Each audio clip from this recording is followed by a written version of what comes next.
lang.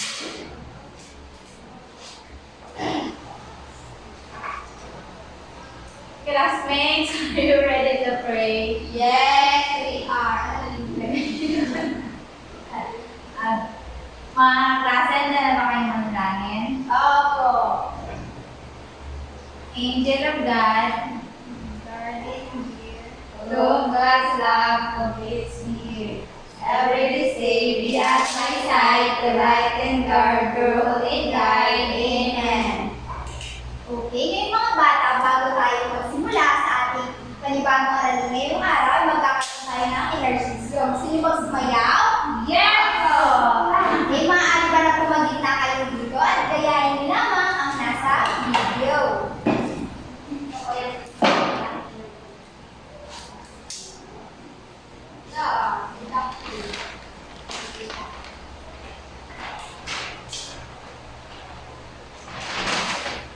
Ngayong mga bata, handa na ba kayo? Opo!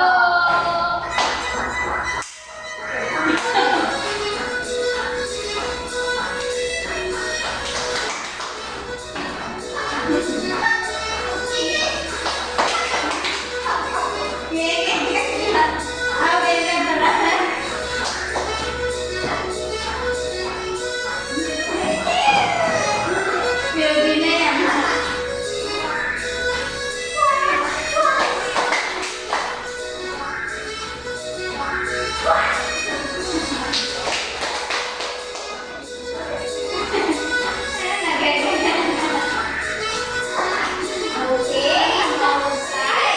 Ngayon mga bata, bago kayo umupo, ay maaari pa pakitignan ang inyong ilalim na upuan at pakidampot ang mga kalat. Tapos ito. Okay, ngayon, magandang hapon mga bata. Magandang hapon din po. Maaari na kayo maupo. Ngayon mga bata, bago tayo tumuloy sa ating aralin ngayong araw, ay narito ang ilan sa ating mga alituntunin dito sa loob ng ating silid-aralan. Maaari ba pakibasa lahat, Dina? Mga lintutunin sa silid-aralan. Pumasok sa takdang oras. Makinig sa guro habang nagsasalita. Makilahok sa oras ng talakayan. Itaas lamang ang kamay ang nais sumagot at panatilihing malinis ang ating silid-aralan. Ayan ang ilan sa ating mga alituntunin dito sa loob ng ating silid-aralan at nais ko na inyo itong sundin. Ngayon mga bata, naaalala niyo pa ba ang ating nakarang aralin?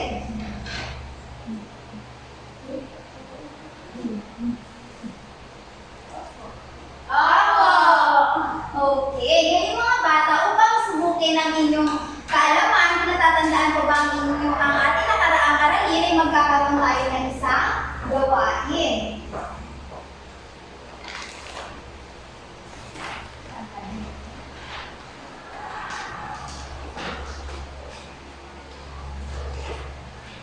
Maaari bang pakibasa ang panuto?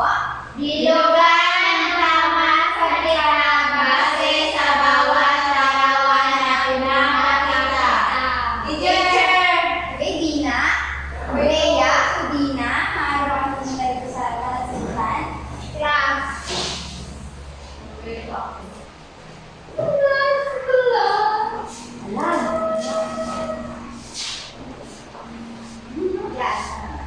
One. Class.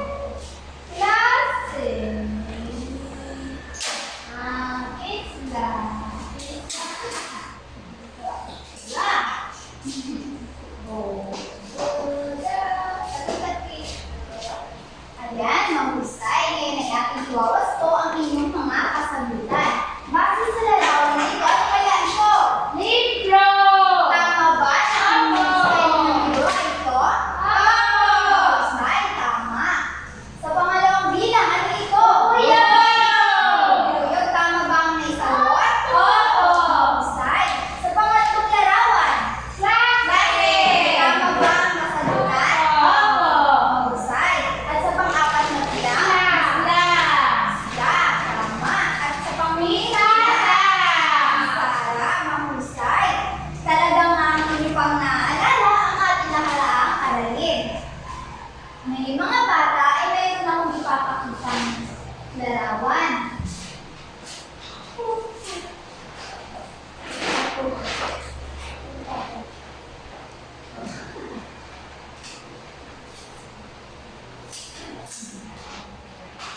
Base sa larawan ito, ano kaya ang inyong napapansin? Mga alphabet, teacher. Mahusay. Ano yung grade Dina? Mga alpabeto po. Mga alpabeto, tama. Sa anong paraan kaya ito nakasulat? Dina? Sa paraang teacher. Mahusay. Sa paraang cursive o kabit-kabit na paraan. Ngayon mga bata, base sa larawang aking ipinakita ay magkakaroon tayo ng isang gawain. Papangkatin po ang klase sa dalawang pangkat. Narito sa kabilang side ang unang pangkat at dito naman ang ikalawang pangkat. Ang inyong gagawin lamang ay bubuuin ang mga putol-putol na letra upang makabuo ng mga salita o pangungusap. At sa gawain ito ay inaasahan ko na ang lahat ay magsusulat. Naunawaan ba yun mga bata?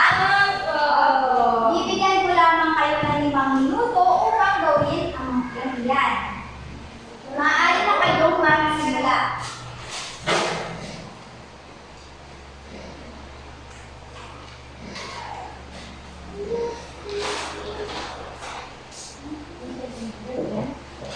At pagkatapos nyo palang gawin ay inyo itong ipipresenta dito sa ating harapan.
Tapos na ba mga bata?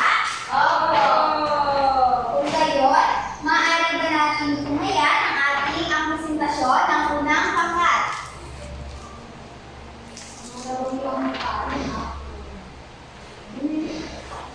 Maaari bang tumayo dito sa harapan? Ano ang inyong nabuong mga salita o pangungusap? Ang aming grupo ay masipag. Mahusay. Maaari na kayo bumalik. Bigyan ng 5 palakpak ang unang pangkat. Para sa ikalawang pangkat, maaari nyo bang ipresenta ang inyong ginawa? Teacher, ang aming nabuong salita ay ang aming grupo ay mabait. Mahusay. Ang kanilang nabuong pangungusap ay ang kanilang grupo ay mabait. Ngayon mga bata, may ideya na ba kayo kung patungkol saan ang ating panibagong aralin ngayong araw? Base sa inyong ginawa at aking itinakita? Pagbuo, Dina, may ideya ka ba? Teacher, sa tingin ko po pagbuo ng mga pangungusap gamit ang cursive na mga alphabet. Mahusay. Ano pa, Bea? May ideya ka ba kung ano ang ating panibagong aralin ngayong araw? Patungkol po sa teacher, tingin ko po sa cursive na teacher. Mahusay. Tama rin ang iyong kasagutan. Ang ating panibagong aralin ngayong araw ay patungkol sa maaari bang pakibasa ng lahat? Pagsulat ng mga salita para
magsulat ni Crystal Rich si Bernabe. Maaari mong magsundan at nais ko na magtala kayo ng mga importanteng bagay o pangyayari base sa tulang aking babasahin.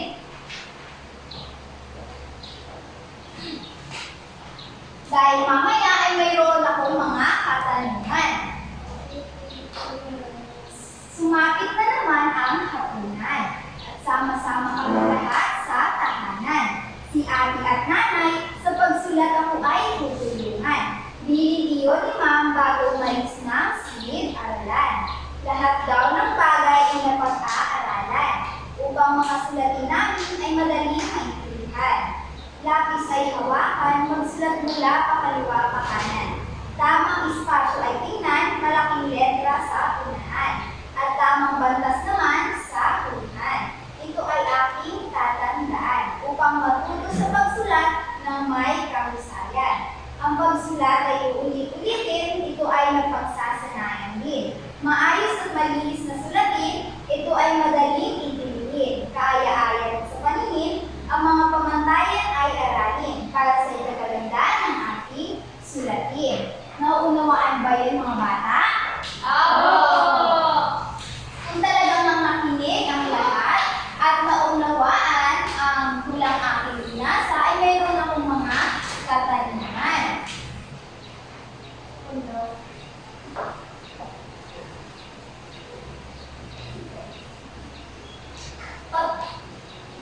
Patungkol na nga saan ang tulang aking binasa? Teacher, Sige nga, Dina. ang kula ko ay ang mga ay hindi at magsulat. Mahusay, dahil dyan meron kang ribbon. Ang tulang aking binasa ay patungkol sa halina't magsulat. Ano kaya ang nilalaman ng tula? Dina. Teacher, Si Dina muna, ano kaya ang nilalaman ng tula? teacher, patungkol po sa tamang pagsulat ng mga pangungusap at mga bansa. Kapagamit ng mga bansa. Mahusay. Ang nilalaman ng tula ay patungkol sa pagsusulat sa kabit-kabit na paraan na may tamang stroke, espasyo at paggamit ng bantas. Ngayon mga bata, kapag ba kayo ay nagsusulat ay may tamang espasyo at malaking letra o titik ang inyong sinusulat? Kapag ba kayo ay nagsusulat ng inyong pangalan, ay tinuturuan ba kayo ng inyong mga magulang o ate o kuya? Mahusay. Kayo ba mga bata, marunong na rin ba kayo magsulat? Magaling. Ako'y nagagalak sapagkat kayo'y talagang marunong na magsulat sa kabit-kabit na paraan. Ngayon mga bata, ay ating nga alamin ang tamang paraan ng pagsulat ng mga salita, parirala, at pangungusap sa kabit-kabit na paraan na may tamang espasyo, stroke, at wastong paggamit ng bantas. Ngayon mga bata, ang tamang pagsulat ng mga salita, parirala sa kabit-kabit na paraan ay nagsisimula sa maliit na letra at nagtaat walang bantas sa hulihan. Halimbawa, maaari bang pakibasa ang halimbawa ng salita? Lapis, paaralan. Lapis, paaralan. Akin itong isusulat sa kabit-kabit na paraan.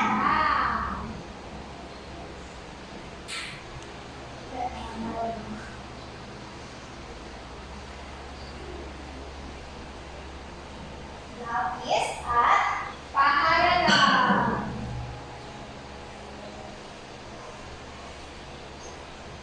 maliit lang ang titik yun po.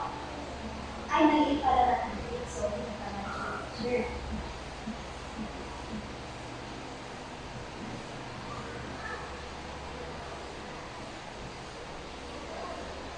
Ito ay lapis at paaralan. Sa parirala kaya sa tahanan, magdasal ng sama-sama. May mga bata, maaari ba kayo magbigay ng iba pang halimbawa ng salita na nagsisimula sa maliit na letra at walang bantas sa hulihan? O, Dina, maaari mo bang isulat dito sa ating board? Sa ating pisara.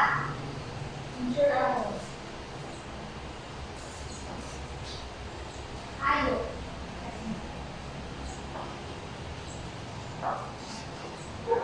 At mamaya ay ating aalamin ang mga tamang stroke o hugis ng bawat letra ng pagsulat sa kabit-kabit na paraan.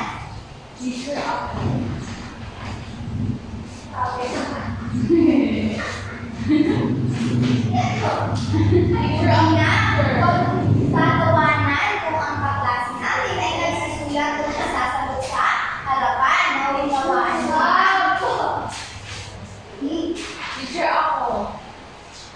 Okay, sino pa? Okay, Beth, maaari bang pakisulat din dito sa ating pisara ang iyong sagot? Karagatan, pwede po. Maaari bang pakisulat dito sa ating pisara?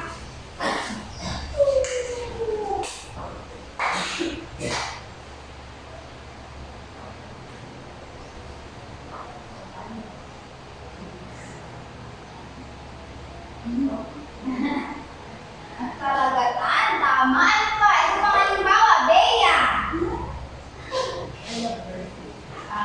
Sa parira lang naman, maaari ba magbigay ka ng halimbawa? Sa plaza, maaari bang pakisulat dito sa ating pisara? Dito na lang. At mamaya ay ating iwawaso ang inyong mga pagsusulat sa kabit-kabit na paraan. Wow!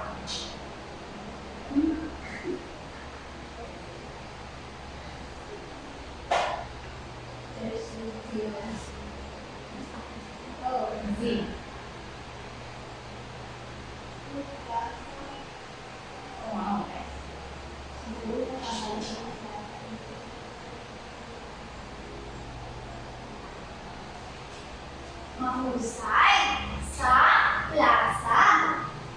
Basta sa inyong mga isinulat ay talagang natutuwa ako sapagkat meron sa inyo na marunong na talagang magsulat sa kabit-kabit na paraan. Ngayon mga bata, base sa inyong ginawa, sa inyong pang bahay, ginagawa kayo rin ba ay nagpa-practice o ng pagsusulat sa kabit-kabit na paraan? Talaga, ako nagtutuwa sapagkat kayo ay nagpa-practice ng mga pagsusulat sa kabit-kabit na paraan. Ngayon mga bata, ay meron ako ulit ipapakita na larawan. Base sa larawan na ito, kagaya sa pinakita ko kanina, ano kaya ang inyong mapapansin bukod sa ito ay alpabeto na nakasulat sa kabit-kabit na paraan? Dina, anong iyong napapansin? Teacher, may maliit sa may maraming letra. Mahusay, ano pa ba? Ano pa iyong nakikita? Ano, Dina? Anong iyong napapansin? Teacher, nagsisimulat ko siya sa kulay blue, pababa papunta sa kulay pula. Mahusay. Ngayon naman, lagi natin tatandaan na sa pagsusulat ng mga pangungusap sa paraang dikit-dikit na paraan ay dapat natin isaalang-alang ang sumusunod. Una ay ang tamang stroke o hugis ng bawat letra na nakasulat sa kabit-kabit na paraan sa maliit man o sa malaki. Na kung nakikita nyo o napapansin na sa bawat letra o titik na nandito sa inyong harapan, ay makikita nyo merong tamang hugis o stroke ang bawat letra. Nakikita nyo ba? Mahusay. Pangalawa, ano kaya ito? Ano inyong napapansin na mayroong mga pula-pula dyan? Ano kaya iyan? Space teacher. Mahusay. Space o espasyo. Sa pagsusunod ng pangungusap ay dapat natin panatiliin na mayroong espasyo ang bawat salita upang madaling maunawaan at maintindihan ang ating isinusulat. Nauunawaan ba ito mga bata? Opo!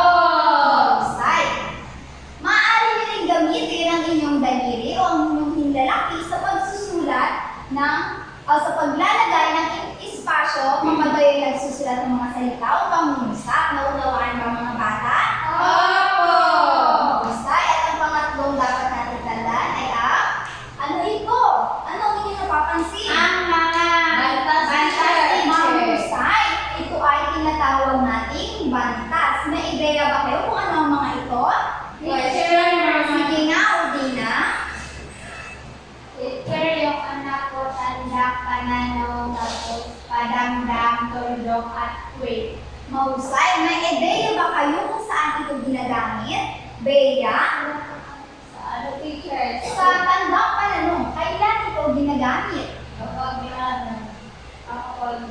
nilalagay ko sa kamutan. Opo, kailan ito ginagamit? Kapag tayo ay Tatanong kayo kapag sa nilalagay ko sa ulihan. mahusay. At ang padamdam, hindi na. Kailan ito ginagamit? Kapag ang pangungusap ay nagpaparamdam ko na ay Ginagamit po yung padamdam po sa mga pag nagsasaad po ng emosyon po yung pangungusap. mahusay. At ang tuldok naman, meron ba kayong ideya kung saan ito ginagamit? Kapag ang pangungusap ay Bea, at tapos na kapag hindi na. Kapag yung pangungusap teacher nagtatapos. Nagtatapos saan? Nagtatapos sa teacher, nakapunta ng tuldok. Mahusay, pero alam niyo ba na ang tuldok ay ginagamit din kapag tayo ay, kapag ang pangungusap ay pasalaysay, pautos, at pakiusap. Kapag ba kayo mga bata, nakikiusap, gumagamit ba kayo ng po o opo? Mahusay. Ay kapag kayo ay nakikisuyo, gumagamit ba kayo ng po o pakisuyo? Mahusay. Ngayon mga bata, meron akong halimbawa ng paggamit ng tuldok sa pautos. Halimbawa, maaari mo bang pakikuha ang aking bag? Ayun ay ginagamitan ng tuldok at ito ay pakiusap. Mahusay. Ngayon mga bata, maaari bang pakibasa kung ano ang tuldok? Ang tuldok ay ginagamit kapag ang pangungusap ay pasalaysay, pautos, at pakiusap. Sa gaya ng sabi ko kanina, ang tuldok ay ginagamit kapag ang pangungusap ay pasalaysay, pautos, at pakiusap. Narito ang ilan sa mga halimbawa ng paggamit ng bantas na tuldok. Halimbawa, maaari ba pakibasa? Ang pamayanan ay aralin. Ulit, ano nga ulit ito? Pamantayan. Okay, pakibasa nga ulit ng sabay-sabay. Ang mga pamantayan ay aralin. Tandaan mo ang iyong mga aralin. Pwede mo ba pakiabot sa akin ang aking lapis? Maaari ba na makisulat ng basto ang mga susatin? Ayan, yan ang ilan sa mga halimbawa ng bantas na tuldok. Ngayon mga bata, maaari ba kayo magbigay pa ng ibang halimbawa gamit ang pasalaysay, pautos o pakiusap? Sige nga, Ibet. Maaari ba magbigay ka ng pangungusap na halimbawa, pasalaysay, pakiusap o pautos? Pili ka lang doon. Pakiusap teachers. Sige nga, maaari ba magbigay ka ng halimbawa? Maaari mo bang iabot sa akin ang bagong yan, Julio? Mahusay. Ang ginamit niya at Ibet ay pakiusap.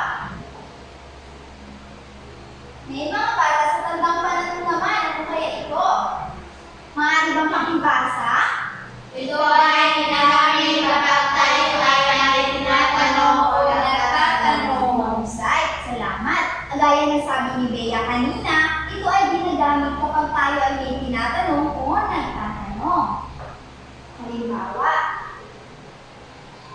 bakit kailangang matutunan ang wastong pagsusulat?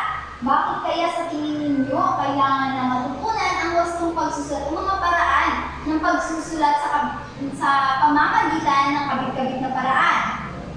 Bea, bakit kaya sa tingin mo mahalagang matutunan ang mga paraan ng wastong pagsusulat sa kabit-kabit na paraan? Para po mag-iwas po ang pagsusulat at malaman po na kung mali po o hindi. Kung mali po o tama yung ginawa po natin. Mahusay, maraming salamat. At dahil dyan ay meron kaming reward. Wow! Pati tayo. Ngayon mga bata, tumungo tayo sa padamdam.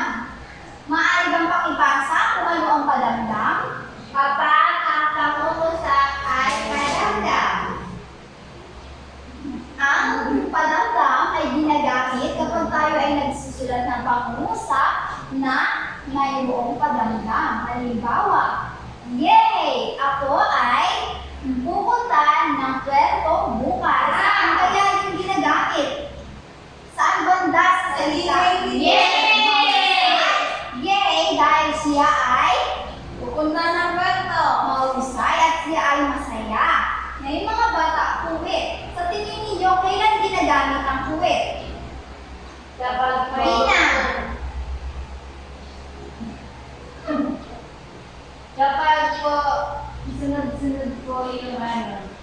Panamay. Ay, hindi po. Ginagamit ko yun po pag meron tayong hihiwalay na salita.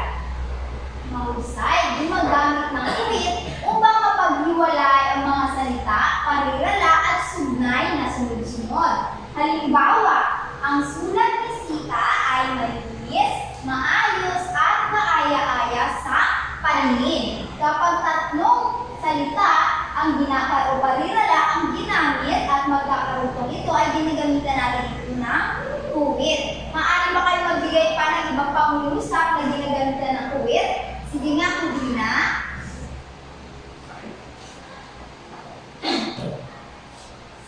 Si Dina at Bia ay bumili ng pagkain kanina. Mahusay. Si Dina raw at Bea ay bumili ng pagkain. Kudina, sa tingin mo, saan gumamit ng kuwit? Kailan Dina at Bea po teacher? Ginagamitan ba ng kuwit kapag Dina at Bea? Ay, teacher wala pala. O, sige nga, magbigay ka pa ng iba pang halimbawa. Teacher ako. Si Dina muna bago si Ate Dina. Teacher. O, Dina, ano kayo halimbawa?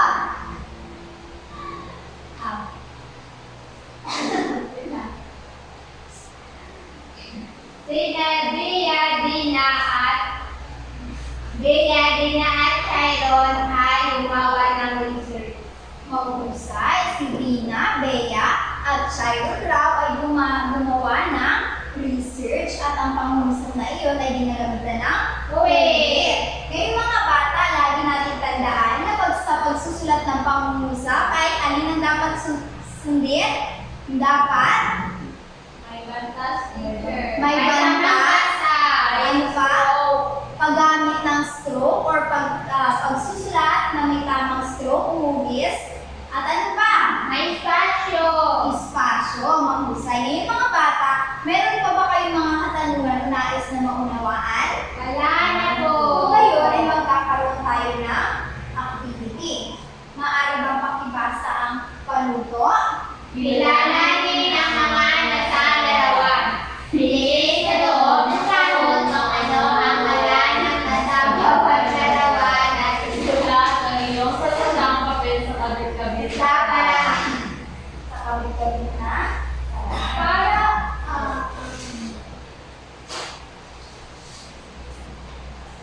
Mga bata, sa gawain ito ay inyong pipiliin nyo lamang sa loob ng kahon kung ano ang ngalan ng nasa bawat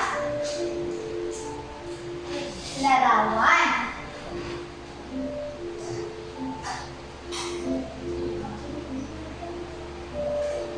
Sino ang nais na sumagot? ako, teacher. Bea, Dina, and Dina. Maaari bang malagay?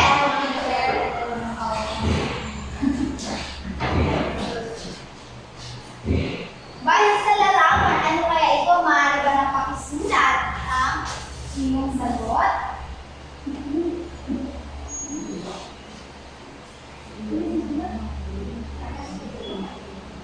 Teacher.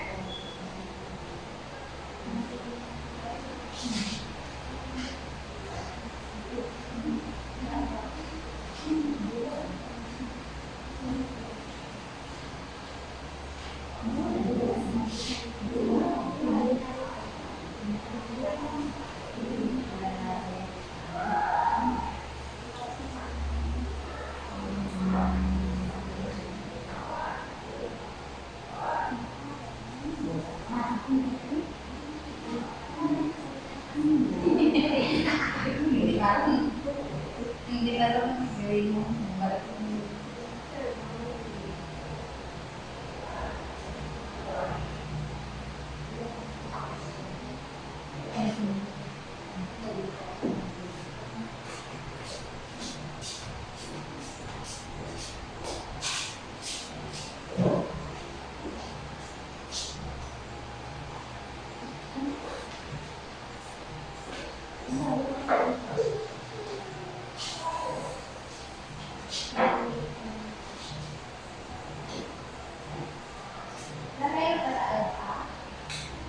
Ang panghuling bilang, Dina. Ano?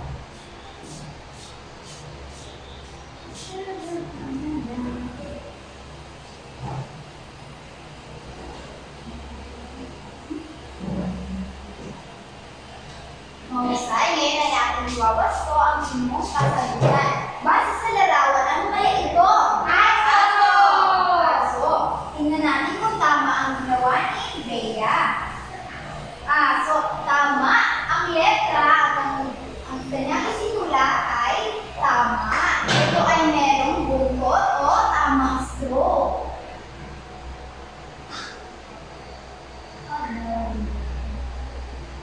Aso, tama ba ang ginawa ni Bea? Opo!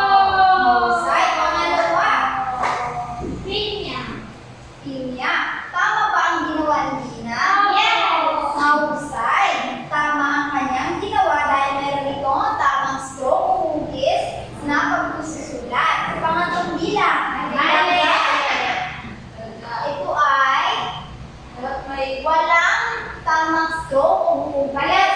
Pero tama ang kanyang kasagutan. Pang-apat. Tama! Bola. Tama. Ito rin ay may tamang stroke o hugis. At ang panglima ay ang Mangga! mangga. Sa tingin niyo, tama ba ang pagkakasulat ng M? Base sa letra na aking pinakita, sa larawang aking pinakita? Opo! Oo. Dapat ang M na ating isinusulat ay ilan kaya? Sa tingin ninyo, mga bata? Tatlo! Tatlo. Ilan ito, mga bata? Ganito ang tama pagsusulat ng M. Naunawaan ba? Opo! Pero ang nagagalak sapagkat marunong kayong magsulat ng pangungusap ng salita, parirala, at pangungusap sa kabit-kabit na paraan. Kapag ito ay inyo pang iniensayo at talagang magawa kayo sa inyong bahay, na nagpapaturo sa inyong magulang ay inyo itong matututunan. Ngayon mga bata ay magkakaroon ulit tayo ng isa pang gawain.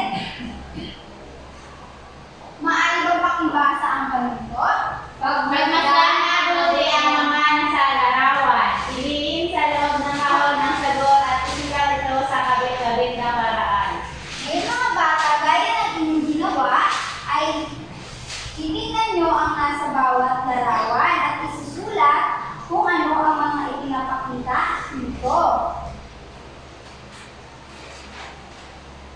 Sa gawain ito, mga bata, ay kayo ay magsusulat na ng pangungusap. At bibigyan ko lamang kayo ng 10 minuto sa pagsusulat at mamaya ay ating iwawasto ang inyong mga ginawa. Naunawaan ba ito mga bata? Opo!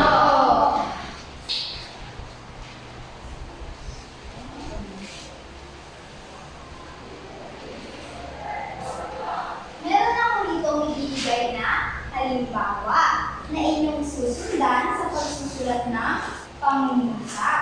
Base sa larawang ito, si Ate raw ay naglalaro ng bola. Sa paraang, saan tingin nyo? Saan paraan kaya ito nakasulat? Sa kabit-kabit na paraan. Ngayon mga bata, maaari na kayo magsimulang magsagot. At mamaya ay ating iwawasto ang inyong mga kasagutan. Bibigyan ko lamang kayo ng 10 minuto sa pagsagot. Maunawaan ba yun mga bata? Opo! Maaari na kayo magsimula.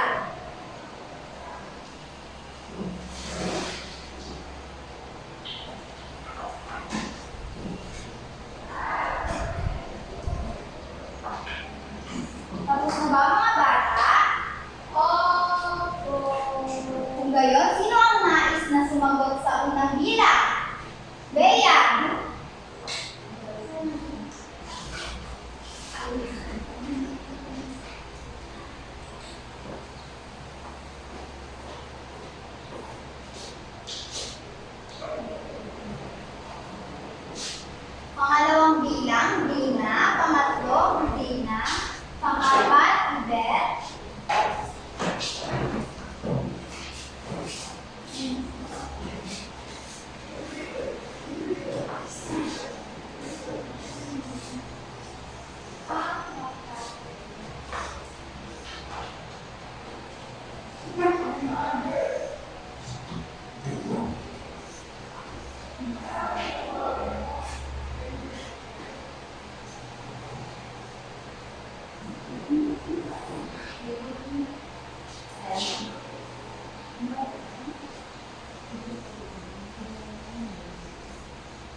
Okay yan.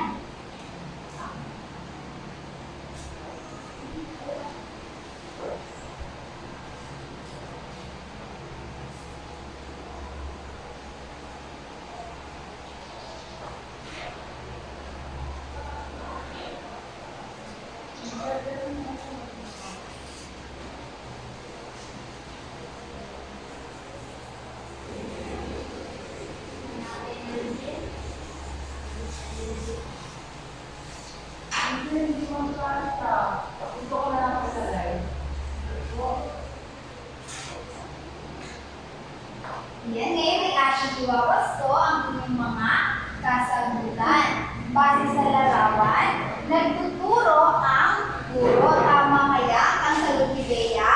Opo. Mahusay. Ito ay nagtuturo ang guro at ang kanyang pagkakasulat ay mayroong tamang stroke at hugis. At mayroong ding banta sa hulihan. At sa pangalawang bilang, nagbabasa ang bata. Tama ba ang sinagot ni Dina? Tama. At ito rin ang kanyang pagkakasulat ay may tamang stroke o hugis. At tamang banta sa hulihan. Pangatlo naman ay ang bata ay nanonood.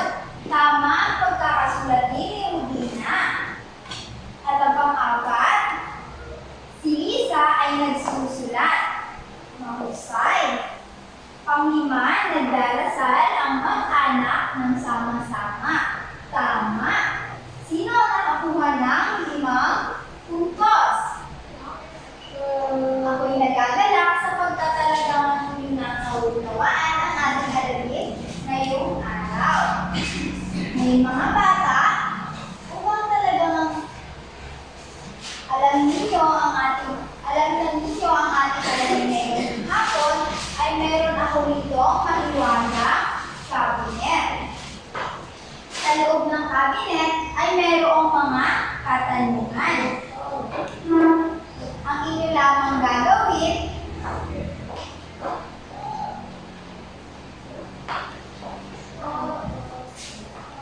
ay tatawag lamang ako ng estudyante na sasagot dito sa harapan at bubunot o magbubukas ng mahiwagang cabinet. At pagkatapos ay sasagutin ang katanungan.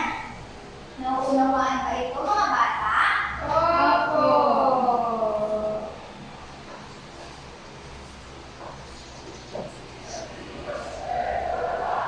Para sa unang magbubukas, sino ang nais na magbukas ng mahiwagang cabinet? Dina!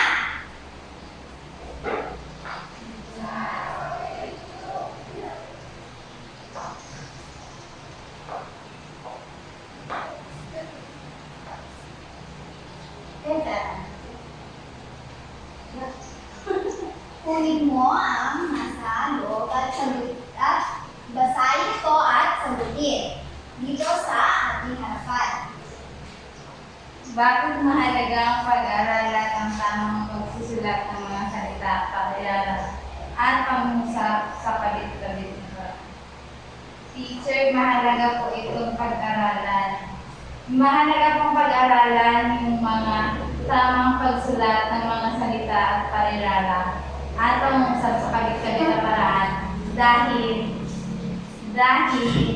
para po mas maunawaan ng mga nagbabasa o ng mga mambabasa ang pangungusap. Mahusay!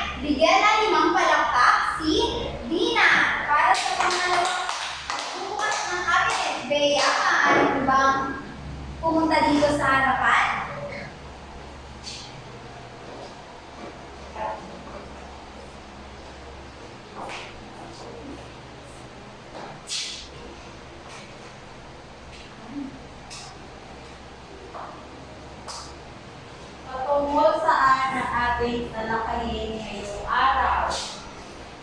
Teacher, patungkol sa pagsulat ng salita, parirala, at pangungusap sa kabit-kabit na paraan sa wastong may tamang stroke at bantas sa ulihan ng teacher. Mahusay! Bigyan ng limang palakpak si Bea. At pangatlo, Gina.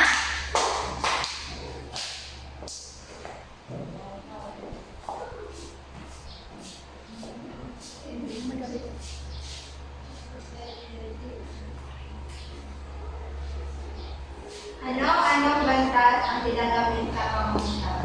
Teacher, patanong, padamdam, at tuwid. Mahusay. Ang ginamit sa nabantas ng ginagamit sa pangungusap ay ang tandang pananong, padamdam, tuldok, at huli. Panghuli, Bea. Maaari bang kunin ang panghuling katanungan sa loob ng ating haliwarang kabinet?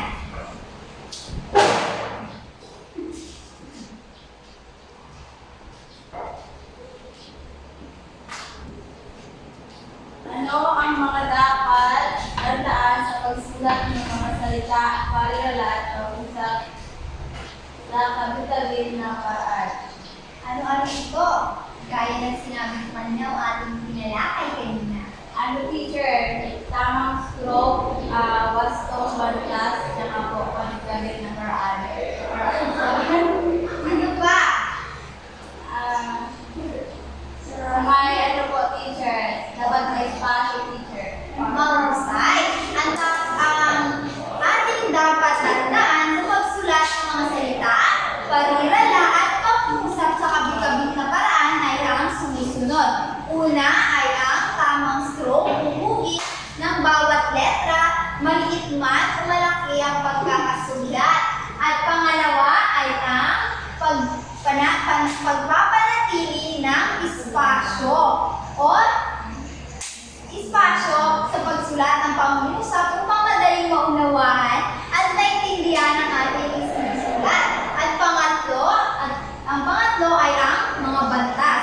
Paggamit ng bantas sa hulihan. Ito ay ang tandang pananong, padamdam, at tuldok at uli. Maunawaan ba mga bata?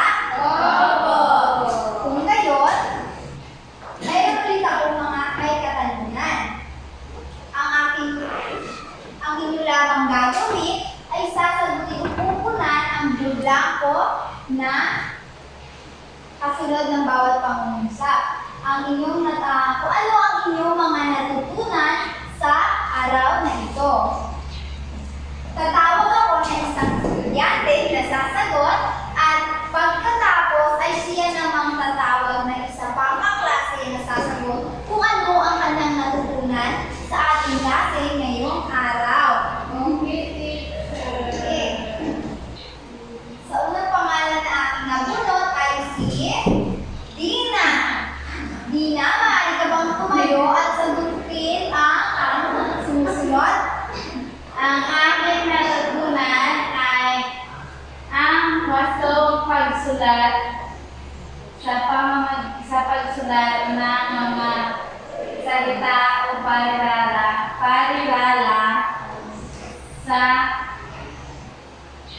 sa kabit-kabit na paraan. Mahalagang matutunan ito sapagkat ang wastong paggamit ng mga salita o parirala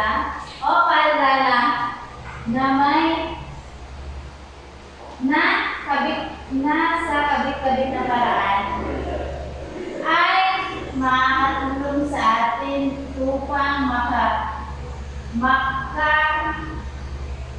pag-usap at maunawaan ang bawat isa. At magagamit ko ito sa aking pag-aaral na gawain. Mahusay, bigyan ng 10 palakpak si Dina. Kay Dina, tumawag lahat ng isa pang nais na mabuhat. Pwede na, teacher. Dina, ano ang iyong natutunan sa ating klase ngayong araw?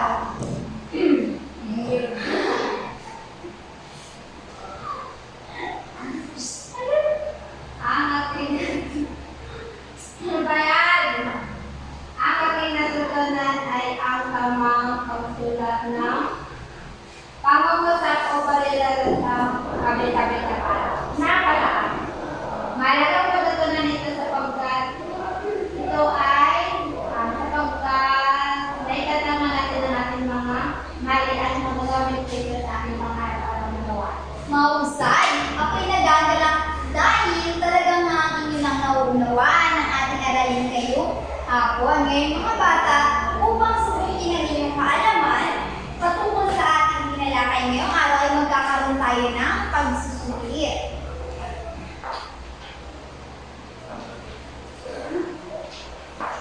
Maaari bang pakibasa ang panito? Basahin at unawain mabuti ang mga kamusta. Isulat sa patang ang letra o sagot gamit ang kapaligiran. Bibigyan ko lamang kayo ng 5 minuto sa pagsagot.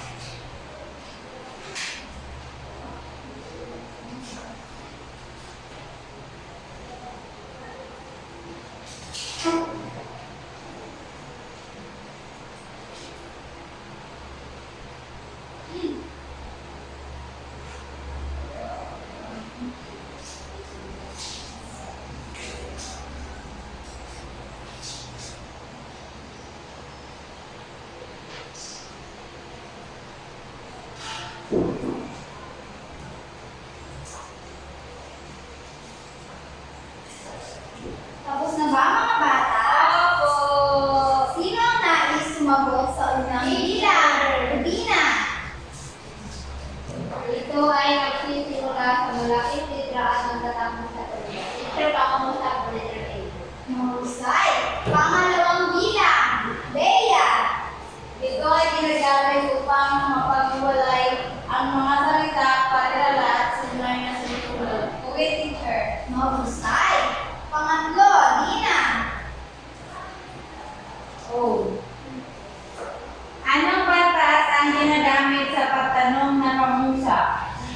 Kantang pananong, teacher, letter C. Mahusay. Pang-apat. Bea. Piliin ang wastong pagkakasulat ng pangusap. Nakakita ko ng paru-paro, bubuyog at tubig. Letter C, teacher. Tama. At panghuling bilang. Letter A. Letter A, yung letter C, walang J yung bubuyog. Letter A. Mantingin yung letter A kasi nasabi yung B. O bonus, teacher. Bonus. Okay, bonus dahil nakalimutan ni teacher lagyan ng G sa hulihan. Pero ang tamang sagot ito ay letter C. Ang panghuling bilang. Teacher! Bilang. Teacher, hindi mo kasi di ba yung pagkabasa? PDA, nakasok magkakasulat ng pangusap. Teacher, letter B. Ano ito? Maaari mong pakibasa? Aray! Napakasakit ang Sa iyong pag-aray, talagang napakasakit ng pagkagat na lamok. Ay mga bata, sino na ako na putos?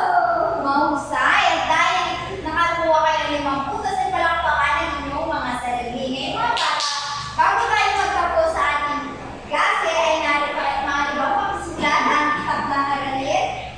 Tapos na, Teacher, meron pa ba kayong mga katanungan o nais na maunawaan patungkol sa ating takdang aralin? Wala na po.